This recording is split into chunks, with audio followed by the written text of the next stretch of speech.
Literacy Feed is a monthly webcast from Dr. Leigh Hall and Dr. Peggy Semingson. It's May 1st. Welcome to the first ever Literacy Feed webcast. It's a fast-paced webcast with literacy news and updates with Dr. Leigh Hall and myself, Dr. Peggy Semingson, will comment on not just scholarly literature, but also things we're reading on blogs, Twitter, social media, etc. Our next webcast is June 1st. 1 p.m. Central Time, 2 p.m. Eastern Time. Follow us on Twitter, YouTube, and our blogs. That information will be posted below the recording. I've been reading the journals, the main flagship journals, International Literacy Association, National Council Teachers of English, LRA journals. I actually get the print journals.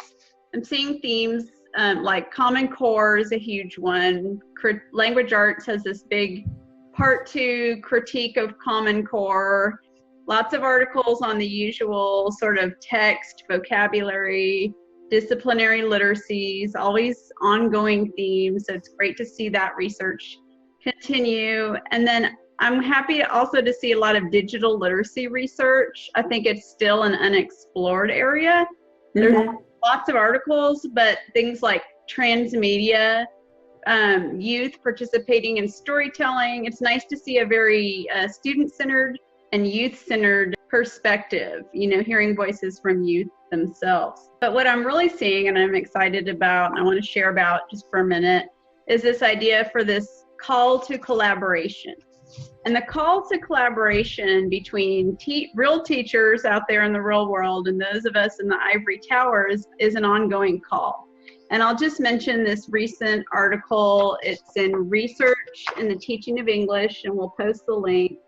And it's from two heavyweights in our field, Judith Langer and Arthur Appleby. Arthur Appleby just passed away last year. I did not know that. Their ideas here really focus on big themes like we continue to be methodologically narrow. Oh, the name of this is English Research from 1984 to 2015. And they talk about things that have changed, like they say there's been a lot of progress and the idea of collaboration and teachers as researchers. That wasn't always the case. There wasn't always a lot of collaboration between teachers and researchers. So I feel like this is a really important piece that I hope people can check out.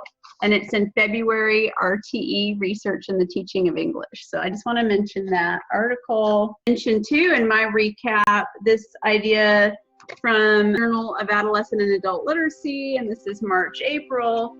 Mark Connolly writes this piece about collaboration. We hear his call for collaboration that, it's not always there. He talks in this piece about his own personal growth in working with schools and how it was humbling. Like the anecdote he uses is when he went to Nome, Alaska, and he was this outsider. Do you know this part of his story? Yeah, I've read it. It's great, yeah. And so then he went there and they're like, yeah, you think you're an expert. And it was so different, and he hadn't considered culture. And so just how that helped him to grow as a researcher. I think he's a great role model in that regard. So I hope people can read that piece. I want to also say welcome to the new editorship for JAWL. Outgoing editors are Emily Skinner and Margaret Haygood. As of today, the new editorship team is Kelly Chandler Olcott and Kathy Hinchman, so welcome to them. A couple things sort of beyond the journals. So not all of our information is going to come from journals. So P. David Pearson posted a great piece in the San Francisco Chronicle. Did you see this? I'll just mention the title in a sentence.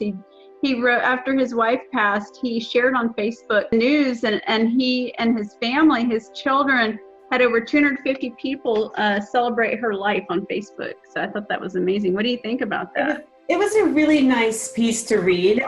It was really touching to see how they were able to use something like Facebook to connect with people that were able to remember his wife and share memories of her. I thought it was really nice. Yeah, that's encouraging and uplifting. He says people think social media is cold, but he wrote, but social media has virtues too, breadth of community, immediacy of connection, and momentum that can engage us, and a sudden outpouring of feeling and words. So I love that he wrote that in the San Francisco Chronicle. That's important. He's to me, the biggest literacy scholar of them all, still living, So good model for us. What did you want to share about, what are you seeing and reading? So I picked just a couple of things to share, and the first one is a news article. It's about six months old, I think, on the word gap. And so I identified this because it's something that comes up when I work with teachers a lot in terms of this argument that students from lower socioeconomic backgrounds are going to start school with a knowledge of fewer words, right? Their vocabulary might be smaller than those students from middle and upper socioeconomic backgrounds. I think we're all aware of the argument that kids from low socioeconomic backgrounds, not always, but tend to have limited exposure to books, may not be as exposed to as many conversations, or that the conversations that they have with adults or older siblings, older children, might not have as much of a variety of words in them as students that come from middle and upper class backgrounds. There's been critiques, and this article talks about critiquing the research on that and how we view students from lower socioeconomic backgrounds. I didn't want to highlight that so much, but what I wanted to really highlight was what I think is maybe, an equally or more important point of how our understandings about the word gap play out for kids in school when we're looking at them through a deficit lens. And so what this author highlighted that I think continues to be a problem, it's not new, but it just continues to be a problem, is that through this deficit lens, right, students from low income backgrounds, first of all, we make this assumption about them that they're going to have a limited vocabulary, or that they, might not have as much exposure to books, which may or may not be true. But then they enter school, and it's going to be this very factory-like setting where they're really not going to have a number of rich experiences that are going to give them the kinds of experiences that they need with text and with, just talking to their peers and talking to their teachers in a variety of ways. But instead is going to be focused on worksheets, on drill and kill, on learning by rote memorization, and that, in some cases, what we've done is we've taken our assumed understanding that there's this word gap problem, and then we have structured and, created instruction that is so zeroed in and centered on building word knowledge in a way that's actually detrimental, because these kids end up not getting enough exposure to a variety of things. And so, the article is not arguing that teachers shouldn't work on expanding vocabulary, because I think that's the job of any teacher for any student at any age. But really what was interesting to me was how it pushed on thinking about how we go about doing it and how we emphasize what's important in our instruction. So I brought that up. I know, Peggy, you work a lot with elementary school teachers, right? So do you see this coming up as an issue that you discuss? Yeah, like you said, it seems like people think it's a quick fix. If we just stop the bleeding with the vocabulary, it's enough, and it's not the only thing. And it made me think of the Mark Conley article or commentary, because he's like, in the past 30 years, I've seen interventions come and go, and interventions are not enough. And actually this article, reading the same article you just mentioned, made me think of this book by Catherine Snow and colleagues, and it's called Is Literacy Enough?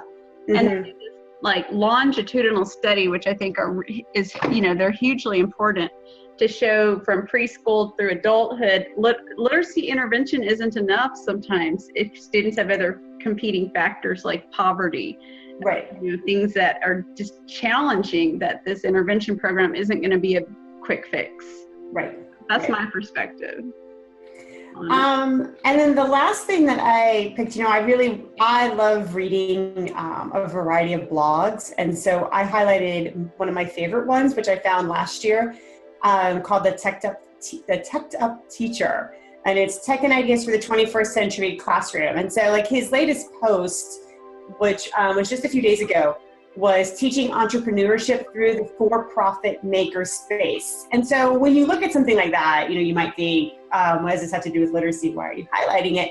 But I actually, when I read this, it made me realize that, we need to be talking about maker spaces and what it means for literacy instruction and how we develop literacy through maker spaces, in the courses that I teach. And so I immediately got it on my syllabus for the fall. But There's a number of things on the site. So it's not just ed tech. Like he has a whole series on how you can gamify your classroom, and he walks through step by step by step. Here's how he does it.